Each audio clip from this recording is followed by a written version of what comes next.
apology. Could you wait for me until I was 35? Of course I could, Cecily. You know I could. Oh yes, I felt it instinctively. But I couldn't wait that long. I hate waiting even 5 minutes for anyone. Always makes me rather cross. I know I'm not punctual myself, but I quite like punctuality in others, and waiting even to be married seems quite out of the question. Then what is to be done, Cecily? I don't know, Mr. Moncrieff. My dear Mr. Worthing, as Miss Cardew states positively that she cannot wait until she's 35, I would beg of you to reconsider your decision. But, my dear Lady Bracknell, the matter is entirely in your own hands. The moment you consent to my marriage with Gwendolen, I would gladly allow your nephew to form an alliance with my ward. You must be quite aware that what you propose is out of the question. Then a passionate celibacy is all that any of us can look forward to. That is not the destiny I propose for Gwendolen. Algernon, of course, can choose for himself. Come, dear, we have already missed 5, if not 6 trains. To miss any more might expose us to comment on the platform. Everything is quite ready for the christenings. The christening, sir? Is not that somewhat premature? Well, both these gentlemen have expressed a desire for immediate baptism. At their age? The idea is grotesque and irreligious. Algernon, I forbid you to be baptized. I will not hear of such excesses. Am I to understand that there are to be no christenings here this afternoon? I don't think that, as things are now, it would be of much practical value to either of us, Dr. Chasuble. It pains me to hear such sentiments from you, Mr. Worthing. They savour on the heretical views of the Anabaptists, views that I have refuted in 4 of my unpublished sermons. But as your current mood seems one peculiarly secular to me, I shall return to the church at once. The pew opener has just informed me that for the last hour and a half, Miss Prism has been waiting for me in the vestry. Miss Prism? Did I hear you mention a Miss Prism? Yes, Lady Bracknell. I'm on my way to join her now. Pray allow me to detain you for a moment. Is this Miss Prism a female of repellent aspect, remotely connected with education? Miss Prism is the most cultivated of ladies, and the very picture of respectability. It is obviously the same person. May I ask what position she holds in your household? I am celibate, madam! Miss Prism, Lady Bracknell, has been for the last 3 years Miss Cardew's esteemed governess and valued companion. Despite what I hear of her, I must see her at once. Let her be sent for. She approaches. She's nigh. I was told you were expecting me in the vestry, dear Canon. I've been waiting for you there for 1 hour and 3/4. Prism, come here! Prism, where is that baby? 28 years ago, Prism, you left the house of Lord Bracknell, number 104 Upper Grosvenor Street, in charge of a perambulator that contained a baby of the male sex. You never returned. A few weeks later, through the elaborate investigations of the Metropolitan Police, the perambulator was found at midnight, standing by itself in a remote corner of Bayswater. It contained the manuscript of a 3-volume novel of more than usually revolting sentimentality. But the baby was not there. Prism, where is that baby? Lady Bracknell, I admit with shame that I do not know. I only wish I did. The plain facts of the case are these. On the morning of the day you mention, a day that is forever branded on my memory, I prepared as usual to take the baby out in his perambulator. I had also with me a somewhat old but capacious handbag in which I intended to place the manuscript of a work of fiction I had written during my few unoccupied hours. In a moment of mental abstraction, for which I can never forgive myself, I deposited the manuscript in the bassinet and placed the baby in the handbag. But where did you deposit the handbag? Do not ask me, Mr. Worthing. Miss Prism, this is a matter of no small importance to me. I insist on knowing where you deposited the handbag that contained that infant.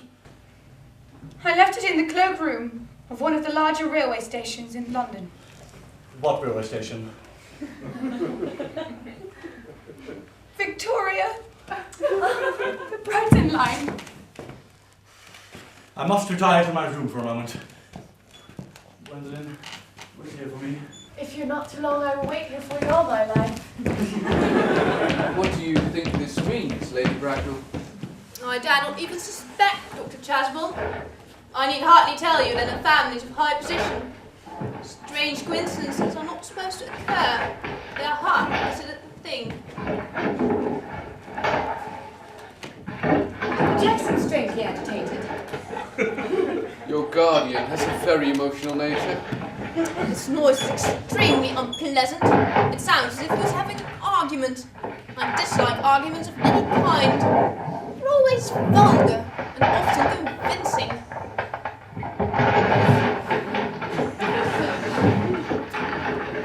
The suspense is terrible. I hope it will last. It has stopped now.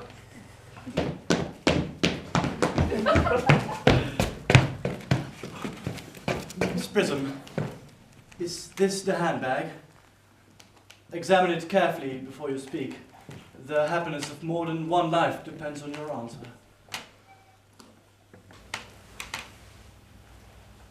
It seems to be mine. Yes, here's the injury it received to the upsetting of a Gower Street omnibus in younger and happier days. And here are my initials. I'd forgotten that in an extravagant mood I had them placed there.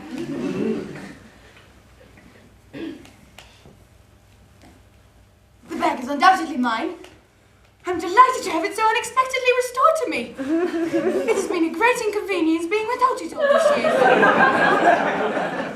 years. More is restored to you than the handbag.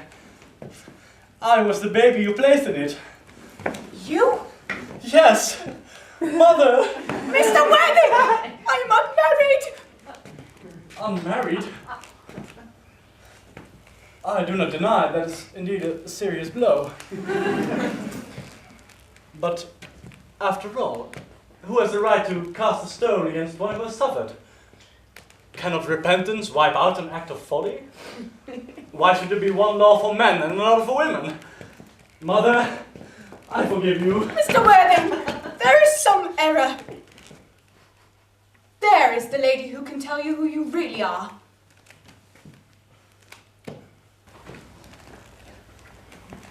Lady Bracknell, I hate to seem inquisitive, but would you kindly inform me who I am?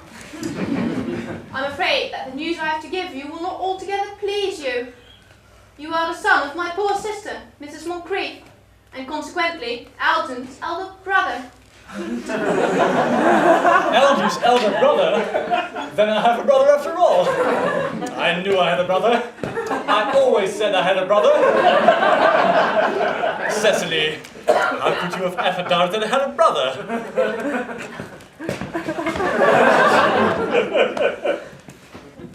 Dr. Chasuble, my unfortunate brother. Miss Prism, my unfortunate brother.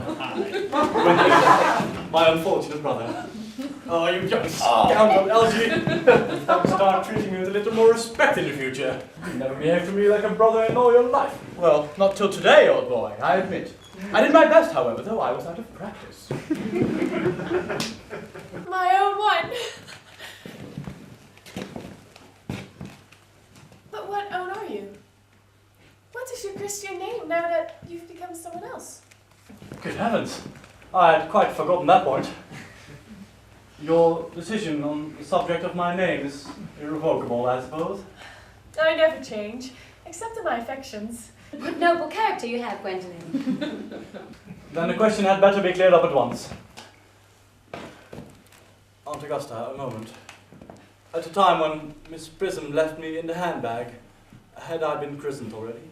Every luxury that money could buy, including christening, had been lavished on you by fond and doting parents. Then I was christened. That much is settled. Now, what name was I given? Let me know the worst. Being the eldest son, you were naturally christened after your father. Yes, but what was my father's Christian name? I cannot at present recall what the general's Christian name was, although I have no doubt he had one. And that was the result of the Indian climate and marriage and indigestion and other things of that kind. Algy, can't you recollect what our father's Christian name was? My dear boy, we were hardly on speaking terms. He died before I was a year old. His name would appear in the army list of the period, I suppose, Aunt Augusta? The general was essentially a man of peace, except in his domestic life. But I'm sure that his name would appear in any military directory. The army list of the last 40 years, I hear. Generals.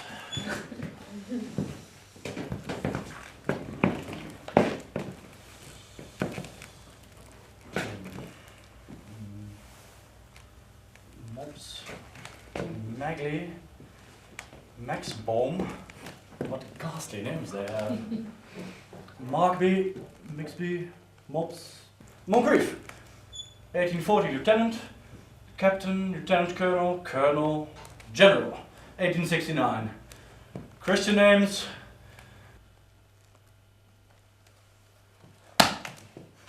Ernest John. I always told you, Gwendolen, that my name was Ernest, didn't I? Well, it is Ernest after all. I mean, it naturally is Ernest. Yes, I remember now that the general's name was Ernest. I knew I had some particular reason for disliking the name. My own Ernest, I felt from the first that you could have no other name. Gwendolen, it is a very painful thing for a man to suddenly find out that all his life he has been speaking nothing but the truth. Can you forgive me? I can, for I feel like you're sure to change. Oh, my own one. Letitia! Frederick! At last! Cecily, at last! Gwendolen, at last! My nephew, you seem to be displaying signs of triviality. On the contrary, Aunt Augusta, I've now realized for the first time in my life the vital importance of being earnest.